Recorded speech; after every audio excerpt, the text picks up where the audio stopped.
NCVT और SCVT में क्या अंतर होता है, यह जानना हर उस स्टूडेंट के लिए ज़रूरी है जो आईटीआई में एडमिशन लेने की सोच रहे हैं। तो आज की इस वीडियो में मैं आपको बताऊंगा कि एनसीवीटी और एससीवीटी एक्चुअली होता क्या है, इनका फंक्शनिंग कैसे होता है और दोनों के बीच क्या अंतर है। अगर आप एससीवीटी या एनसीवीटी से आईटीआई कोर्स करते हैं तो इससे आपके करियर पर कोई फ़र्क पड़ता है क्या, और अगर किसी स्टूडेंट ने एससीवीटी से आईटीआई कर लिया है तो क्या वह अपने सर्टिफिकेट को एनसीवीटी में कन्वर्ट कर सकता है, ऐसा कोई प्रोसीजर होता है क्या। तो आपको एनसीवीटी और एससीवीटी के बारे में पूरी जानकारी इस वीडियो में मिल जाएगी। और साथ में मैं यह भी बताऊंगा कि आपको आईटीआई सरकारी कॉलेज से करनी चाहिए या प्राइवेट कॉलेज से। एनसीवीटी का मतलब national council of vocational training होता है। वोकेशनल ट्रेनिंग का मतलब व्यावसायिक प्रशिक्षण होता है। जैसा कि नाम से ही पता चल रहा है, यह काउंसिल राष्ट्रीय स्तर का है, मतलब पूरे देश के लिए होता है। एनसीवीटी एक एडवाइजरी बॉडी है जिसकी स्थापना भारत सरकार द्वारा 1956 में की गई थी। एनसीवीटी का काम यह सुनिश्चित करना होता है कि सभी आईटीआई संस्थान ministry of skill development and entrepreneurship, director general of training, government of India आदि के द्वारा स्पेसिफाइड गाइडलाइंस को पूरी तरह फॉलो कर रहे हैं। जैसे किसी इंजीनियरिंग कॉलेज के लिए यूजीसी और एआईसीटीई होता है, वैसे ही जो कॉलेज के curriculum, infrastructure, lab facility, faculty आदि सही ढंग से चल रहा है यह सुनिश्चित करता है, वैसे ही आईटीआई संस्थान के लिए काउंसिल ऑफ वोकेशन ट्रेनिंग होता है जो यह सुनिश्चित करता है कि आईटीआई संस्थान की lab facility, workshop, faculty, infrastructure आदि ministry of skill development and entrepreneurship के तहत हो। उसी प्रकार एससीवीटी का मतलब होता है state council of vocational training. जैसा कि नाम से ही पता चल रहा है, यह काउंसिल स्टेट के लिए होता है और यह किसी राज्य स्तर पर ऑपरेट करता है। इसका भी काम एनसीवीटी की तरह ही आईटीआई संस्थानों की निगरानी करना, लेकिन राज्य स्तर पर। हर स्टेट में अपना अलग अलग एससीवीटी होता है। एससीवीटी और एससीवीटी के बीच के अंतर की बात करें तो आज यह अंतर लगभग खत्म हो चुका है। एनसीवीटी राष्ट्रीय स्तर का है जबकि एससीवीटी राज्य स्तर पर ऑपरेट करता है। जैसे अगर 10th या 12th लेवल पर ही बात करें तो हर स्टेट का अपना एक अलग अलग बोर्ड होता है, जैसे कि Bihar board, UP board, Tamil Nadu board, जबकि राष्ट्रीय स्तर पर सीबीएसई बोर्ड होता है। और आपने अपना 10th या 12th सीबीएसई बोर्ड से किया है या किसी स्टेट बोर्ड से किया है, इससे कोई फर्क नहीं पड़ता है। वैसे ही आज एनसीवीटी और एससीवीटी के बीच का अंतर भी लगभग खत्म कर दिया गया है। आज एनसीवीटी और एससीवीटी दोनों से ही कोर्स करने के बाद स्टूडेंट्स हर तरह की नौकरी करने के लिए एलिजिबल होते हैं, चाहे बात सरकारी नौकरी की हो या प्राइवेट नौकरी की। दोनों तरह के स्टूडेंट्स ही आज एलिजिबल होते हैं। आज आईटीआई वालों को सबसे ज़्यादा नौकरी जो रेलवे में मिलती है, वहाँ भी एनसीवीटी और एससीवीटी दोनों स्टूडेंट्स अप्लाई कर सकते हैं। लेकिन आज से कुछ सालों पहले तक ऐसा नहीं था।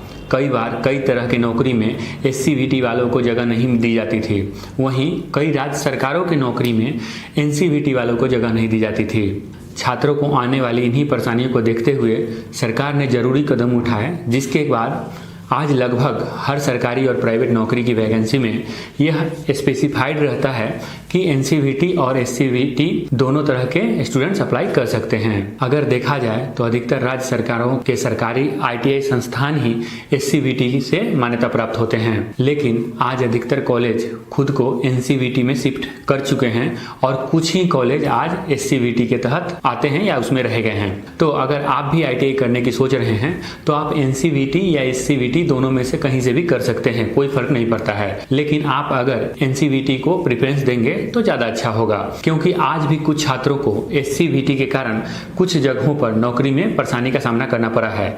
तो अगर आपको एनसीवीटी का ऑप्शन नहीं मिल रहा है तभी आप एससीवीटी को चुने। एनसीवीटी के साथ एक बड़ा बेनिफिट यह होता है कि एनसीवीटी का रूल पूरे देश के लिए एक समान होता है, तो यहाँ छात्रों और नौकरी देने वाले दोनों को किसी तरह का कंफ्यूजन नहीं होता है।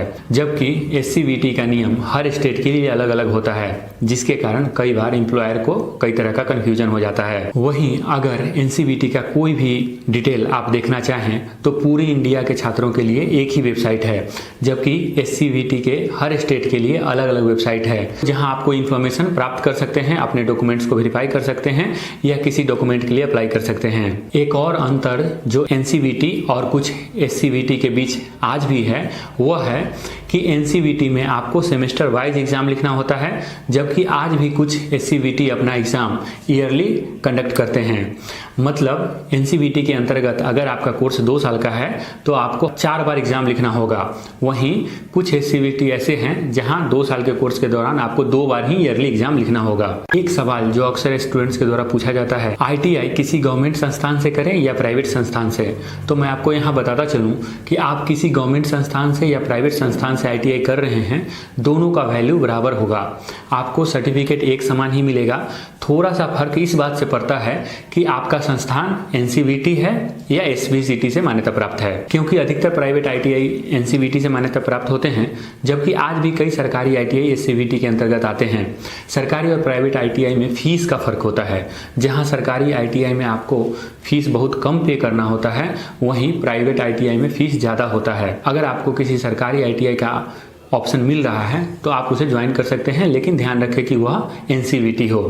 और छात्रों को यह भी ध्यान रखनी चाहिए कि अगर आपका आईटीआई संस्थान आपके घर के आसपास होगा तो आप कम खर्च में अपनी पढ़ाई को पूरा कर पाएंगे। एक और ज़रूरी सवाल जो कई बार छात्र पूछते हैं कि अगर उन्होंने एससीवीटी से सर्टिफिकेट लिया है तो क्या उसे एनसीवीटी में कन्वर्ट कर सकते हैं? तो पहले तो मैं यह बता दूं कि ऐसा करने की कोई ज़रूरत नहीं रह गई है अभी, लेकिन फिर भी आप अगर कहीं भी नौकरी के लिए अप्लाई करेंगे तो दोनों तरह के सर्टिफिकेट के साथ नौकरी कर सकते हैं। लेकिन फिर भी अगर आपको कहीं दिक्कत आ रही है तो आप अपने एससीवीटी सर्टिफिकेट को एनसीवीटी में कन्वर्ट कर सकते हैं, ऐसा प्रोविजन है। इसके 2 तरीके होते हैं। अगर आप चाहते हैं कि मैं उस टॉपिक पर एक अलग से वीडियो लेकर आऊँ तो आप मुझे कमेंट कर बता सकते हैं, मैं उस टॉपिक पर एक अलग से वीडियो बना दूंगा। तो दोस्तों, मुझे उम्मीद है कि आपको एनसीवीटी और एससीवीटी के बारे में एक बेहतर जानकारी मिल गई होगी। अगर आपको मेरा यह वीडियो पसंद आया तो प्लीज़ लाइक और शेयर करें। आपकी तरफ से कोई सुझाव या सवाल हो तो मुझे कमेंट कर बता सकते हैं। धन्यवाद।